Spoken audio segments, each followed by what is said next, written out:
Hey everyone, I'm Cutie Chocolate, and have you ever heard about HBO Family? I have.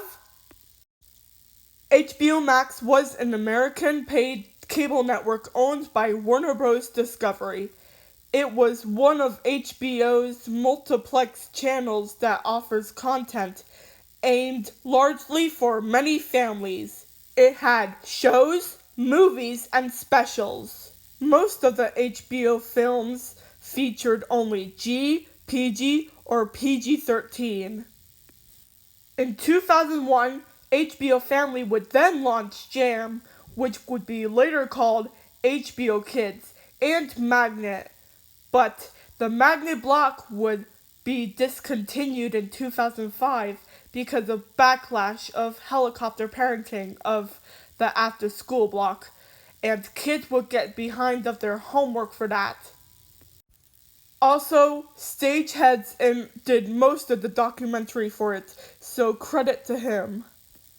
If you want to view most of the Jam and Magnet block, the link will be in the description below. And now, let's skip to when it really gone downhill.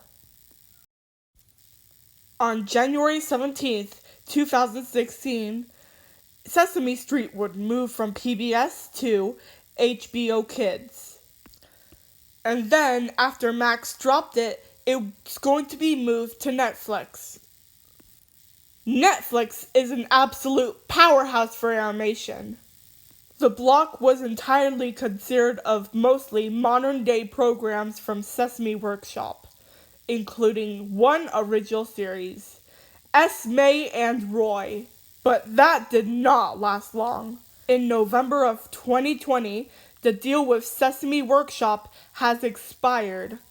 Most of the content from HBO Family were purged from late 2020 to early 2021.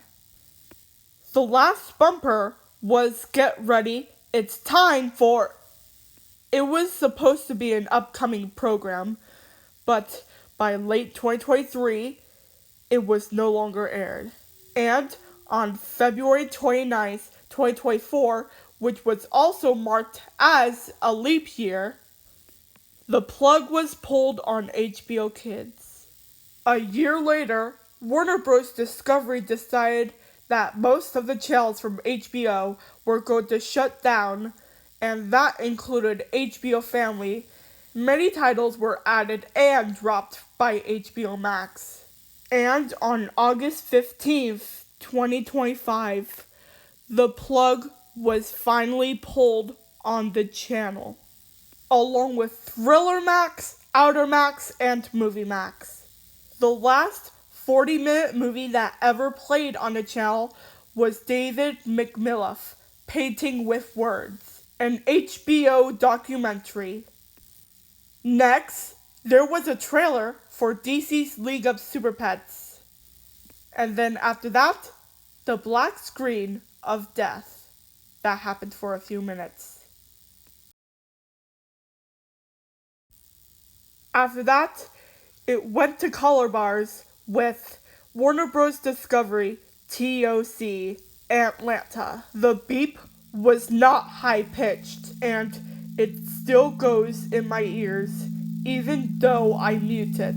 It was the most disturbing things I ever heard in my life. But actually, it doesn't happen on Spectrum. In fact, the creator, Savage Erin, does have Spectrum on her TV, and it shows this network's programming is available on the HBO Max app. I know they mentioned HBO Max because of course they did. Cable's dying, streaming's thriving, you know how these things go. Take the channel off the air, take it to streaming, boom, rich. HBO Family had a good run. It was very sad to see it go. This channel will hold a special place in people's hearts.